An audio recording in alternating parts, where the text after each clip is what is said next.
ಆತ್ಮೀಯ ಯೂಟ್ಯೂಬ್ ವೀಕ್ಷಕರಿಗೆ ನಮಸ್ಕಾರ. ಮಾಹಿತಿ ನಿಮಗಾಗಿ ಯೂಟ್ಯೂಬ್ ಚಾನಲ್ಗೆ ತಮ್ಮೆಲ್ಲರಿಗೂ ಸ್ವಾಗತ. ಇದೊಂದು ನೇಮಕಾತಿ ಪ್ರಕಟಣೆ. ಕೇಂದ್ರ ಸರ್ಕಾರದ ಬಂದರುಗಳು ಮತ್ತು ಹಡಗು ಮತ್ತು ಜಲಮಾರ್ಗಗಳ ಸಚಿವಾಲಯದ ಅಧೀನದಲ್ಲಿ ಬರುವ IPRCL ಈ ಸಂಸ್ಥೆಯ ಅಡಿಯಲ್ಲಿ 23 ಹುದ್ದೆಗಳ ನೇಮಕಾತಿಗೆ ಅರ್ಹ ಅಭ್ಯರ್ಥಿಗಳಿಂದ ಅರ್ಜಿ ಆಹ್ವಾನಿಸಲಾಗಿತ್ತು. ಹುದ್ದೆಗಳ ವಿವರ: chief general manager, additional general manager, joint general manager, senior manager ಹಾಗೂ ಡೆಪ್ಯೂಟಿ ಮ್ಯಾನೇಜರ್ ಹುದ್ದೆಗಳ ನೇಮಕಾತಿಗೆ ಅರ್ಜಿ ಆಹ್ವಾನಿಸಲಾಗಿದ್ದು, ಅರ್ಹ ಆಸಕ್ತ ಅಭ್ಯರ್ಥಿಗಳು ಈ ಒಂದು ಹುದ್ದೆಗಳಿಗೆ ಅರ್ಜಿ ಸಲ್ಲಿಸಬಹುದಾಗಿದೆ. ಈ ಎಲ್ಲ ಹುದ್ದೆಗಳಿಗೆ ವಿದ್ಯಾ ಅರ್ಹತೆ ಇಂಜಿನಿಯರಿಂಗ್ ಪದವಿಯನ್ನು ಪಡೆದುಕೊಂಡಂತಹ ಅಭ್ಯರ್ಥಿಗಳು ಅರ್ಜಿ ಸಲ್ಲಿಸಬಹುದಾಗಿದ್ದು, ಅರ್ಜಿ ಸಲ್ಲಿಸುವ ವಿಧಾನ: ಅಭ್ಯರ್ಥಿಗಳು ಆಫ್ಲೈನ್ ಮುಖಾಂತರ ಅರ್ಜಿ ಸಲ್ಲಿಸಬೇಕಾಗುತ್ತದೆ.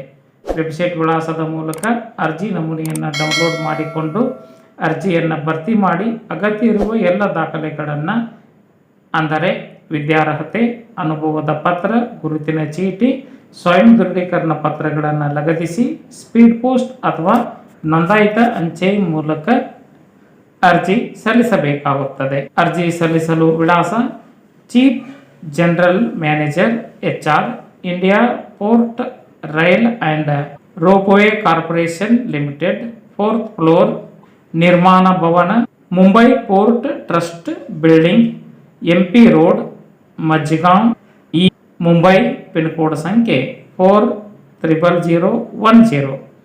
ಈ ಒಂದು ವಿಳಾಸಕ್ಕೆ ತಮ್ಮ ಅರ್ಜಿ ತಲುಪುವಂತೆ ಇರಬೇಕು.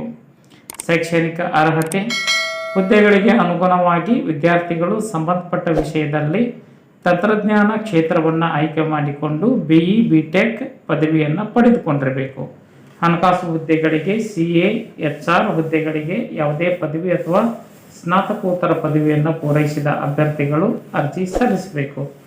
ಹುದ್ದೆಯ ಮಟ್ಟಕ್ಕೆ ಅನುಗುಣವಾಗಿ ವಯೋಮಿತಿಯಲ್ಲಿ ಸಡಿಲಿಕೆ ಇದ್ದು 32ರಿಂದ 57 ವರ್ಷದವರೆಗಿನ ಅಭ್ಯರ್ಥಿಗಳು ಅರ್ಜಿ ಸಲ್ಲಿಸಬಹುದಾಗಿದೆ. ಆಯ್ಕೆ ವಿಧಾನ: ಅಭ್ಯರ್ಥಿಗಳ ಅರ್ಜಿಗಳ ಪರಿಶೀಲನೆ ವೈಯಕ್ತಿಕ ಸಂದರ್ಶನದ ಮೂಲಕ ಆಯ್ಕೆ ಮಾಡಿಕೊಳ್ಳಲಾಗುತ್ತದೆ ಎಂದು ತಿಳಿಸಲಾಗಿತ್ತು. ಅರ್ಹ ಆಸಕ್ತ ಅಭ್ಯರ್ಥಿಗಳು IPRCLನಲ್ಲಿ ಅರ್ಜಿ ಡೌನ್ಲೋಡ್ ಮಾಡಿಕೊಂಡು ನಿಗದಿತ ದಿನಾಂಕದೊಳಗೆ ಅರ್ಜಿ ಸಲ್ಲಿಸಬೇಕು. ಆಯ್ಕೆಯಾಗತಕ್ಕಂತಹ ಅಭ್ಯರ್ಥಿಗಳಿಗೆ ವೇತನ ಶ್ರೇಣಿ 40,000 ರೂಪಾಯಿದಿಂದ 2,80,000 ರೂಪಾಯಿವರೆಗೆ ಹುದ್ದೆಯ ಆಧಾರದ ಮೇಲೆ ವೇತನ ಶ್ರೇಣಿ ನಿಗದಿ ಮಾಡಲಾಗಿದೆ. ಅರ್ಜಿ ಸಲ್ಲಿಸಲು ಕೊನೆಯ ದಿನಾಂಕ 25/3/2026 ಈ ಒಂದು ದಿನಾಂಕದೊಳಗೆ ತಮ್ಮ ಅರ್ಜಿ ತಲುಪುವಂತೆ ಇರಬೇಕು. ಮಾಹಿತಿ ಇಷ್ಟ ಆಗಿತ್ತು ಅಂದ್ರೆ ಲೈಕ್ ಬಟನ್ ಮೇಲೆ ಕ್ಲಿಕ್ ಮಾಡಿ, ಮಾಹಿತಿಯನ್ನು ತಮ್ಮ ಸ್ನೇಹಿತರಿಗೆ ಶೇರ್ ಮಾಡಿ. ಯಾರಿಗಾದರೂ ಈ ಮಾಹಿತಿ ಉಪಯೋಗ ಆಗಬಹುದು. ಮಾಹಿತಿ ಕುರಿತು ಏನಾದರೂ ಅನಿಸಿಕೆ ಅಭಿಪ್ರಾಯಗಳು ಇತ್ತು ಅಂದರೆ ಕಮೆಂಟ್ ಮೂಲಕವಾಗಿ ಫೀಡ್ಬ್ಯಾಕ್ ಕೊಡ್ಬೋದಾಗಿದೆ. ಎಲ್ಲರಿಗೂ ಧನ್ಯವಾದಗಳು.